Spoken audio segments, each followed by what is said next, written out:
Good evening, everyone, and welcome to United Nachos 2017. Well, everybody, let's meet our lovely and cheesy candidates. Hey, I know, right? Like, yeah, USA! May kamay, may braso, may siko! From the land of the rising sun, ang sagot sa kahirapan, Japan, Japan!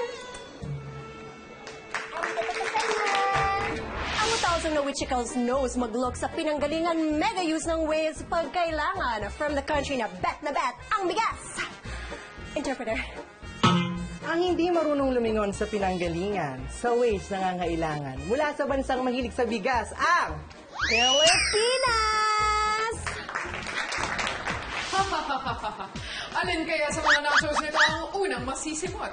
Abangan niyo yan sa pagbabalik ng United Nachos 2017! Mga kapuso, kilatisin na natin ng mabuti ang nachos. I'm so excited for this. So the Mexican one, it has the chili con carne, it has jalapeno on it. So, medyo spicy, right?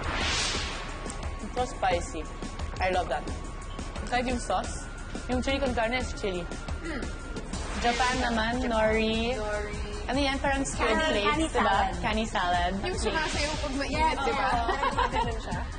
May wasabi. Wasabi sauce.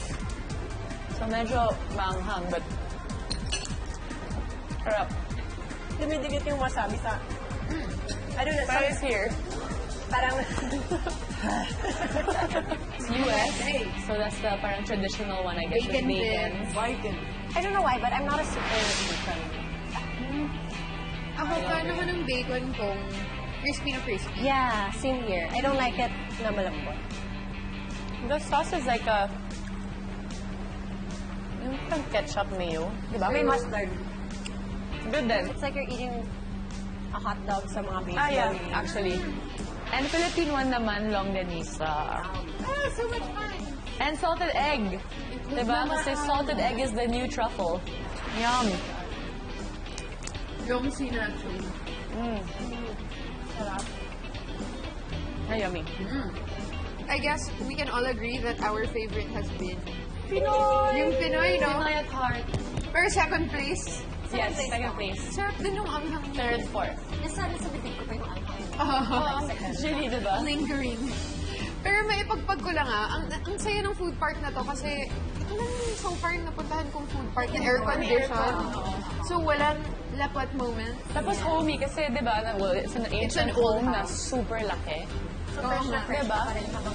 Exactly. Pero Megan, ikaw pag nagpo-food trip ka, ano yung usually hinahanap mo na food trip? Usually, kailangan talaga may meat eh. Meat lover ako. I agree.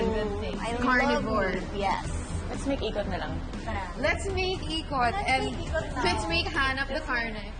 I wanna make two Let's make sauces hanap sa the carne with this.